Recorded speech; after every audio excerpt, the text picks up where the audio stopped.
How does people's obsession and addiction to drama prevent them from having a strong, joyful, loving, supportive, and successful relationship? Mm, that's a good one. You know, you exactly right. Is we the reason why they're prevented from it is because they get their high from the drama. See, what people don't realize is that the brain is so sensitive to stimuli. So if you allow peace to stimulate your brain, then you will require peace. But if you go through arguing and yelling, fussing and fighting, the brain also has a release from that. So you can release dopamine in a good way, or it could be released in a toxic way. The brain gonna have a release regardless, and depending on the stimuli, that's what you tell yourself, this is what I need more of. So once you normalize and you stabilize, meaning you're sidestepping the power struggles and you're avoiding arguments, but you're engaging in discussion through healthy communication, your brain gives your body a release into your bloodstream that feels good. It doesn't upset your stomach. And you're like, man, it feels good, like to laugh and joke. But then when a conversation, when a topic comes up, we able to sit down and talk about it. And I'm able to express myself, but then I'm also humble enough and willing to listen. So we having this back and forth, and I'm actually hearing you. I'm listening to you, not just to react, but to respond in a positive manner, meaning without yelling, screaming, cursing, name calling, victim blaming, or playing the victim. So now we actually move the ball down the field. We got somewhere, and I got a release from that. Whereas if the couple is screaming and yelling, arguing, cursing, calling names, playing the victim, victim blaming, victim shaming, now you get a release from that as well. And that's why people say they talk about makeup sex. They talk about break up the makeup because of the highs and lows, because of the release. And that's why people struggle to have healthy relationships. And it's not just relationships between a man and a woman. Friendships, the whole nine. Man. Exactly. Drama. I see this with mother and daughter a lot. I see it with mom and daughter, like back and forth, bickering. Best friends today, enemies tomorrow. That happens like that mom hurt is different than dad hurt, because a lot of times the dad hurt is from the dad being absent. No interaction. Yeah. And a lot of times the mom hurt is from the mom being present. But the mom operating from her pain. So she's causing pain on her daughter because her daughter looks like her, sounds like her, and has her same body parts. And then mom may actually cater to her son, or she may abuse her son because he's younger than her, weaker than her, and she's been hurt.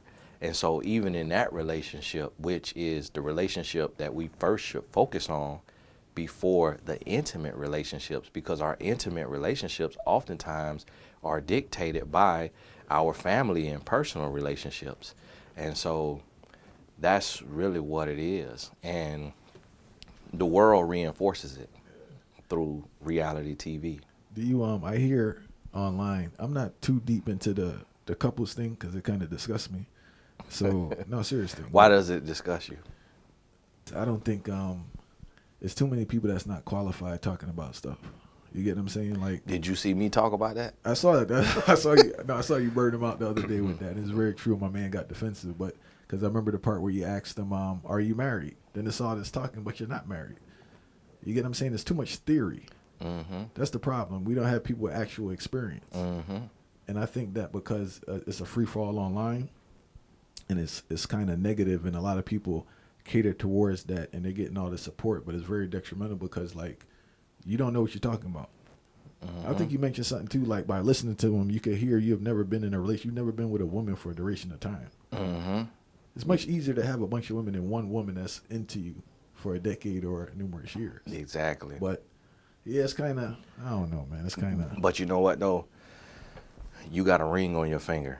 You married? So you married. So you notice how you're married. So you from north, you in the south working, and you're sitting with me talking with me, and you're not offended by me because you're married. So you know that what I'm saying has some truth to it because you also have experience in a marriage. Well, the gentlemen these guys who are out here talking, who are not married, they're offended by my truth because they can't relate to it because they have not been in a marriage that has worked. I had a part 2 to the question, right? I hear a lot of women speak about how they want stability, right? And due to my observation, though, I don't think people actually want stability because they don't understand it. And when they experience stability, it's terrifying to them. Also, it's boring. Have you experienced this working with people? Yes, all the time. It's like, it's another one of those things of, it's a concept that they hear the word, but they don't know what it looks like in reality. Because stability means you're not dealing with somebody that's going to be just arguing with you all the time. Someone that wants to engage in arguments. Your stability doesn't mean you're going to be dealing with the bad boy, the tough guy, the guy who turns you on, and all of this to where you just so head over heels. And so a lot of people are seeking this word, but they have fantasized about what that word is. When stability is boring, it is monotonous, and you have to find the joy and the happiness in not arguing, the joy and the happiness in building a friendship with who you're with. And then also stability is more so about emotions and not finances, because finances change from day to day. A man could be making $250K and his company goes out of business. He gets laid off. They say, hey, we're going a different direction. We want a new CEO. We want a new CFO. We want a new whatever. And he has to go find another job. But the direct jobs are already staffed. So now he has to sit down for a season. It may take him 3 months. We know in business, a lot of businesses shut down during C-19 because 1 month with no business bankrupt them. So imagine somebody seeking stability and thinking that it's only financial. And then they go through 3 months or 6 months unemployed. Their relationship will implode because they misunderstood what stability meant. When really it's talking about emotional stability.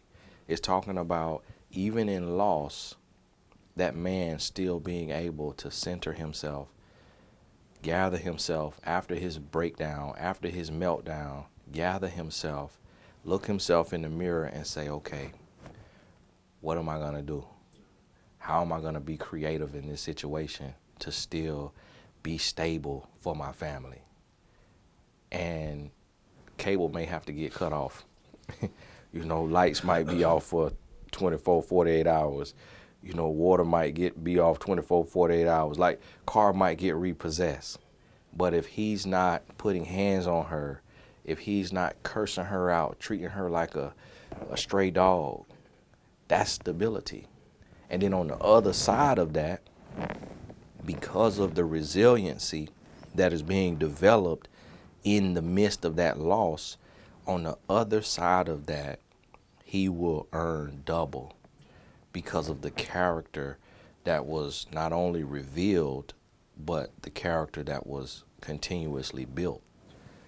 And so that's really why I'm so big on listening to people who have been in the trenches and not just died in the trenches or suffered in the trenches, but won in the trenches.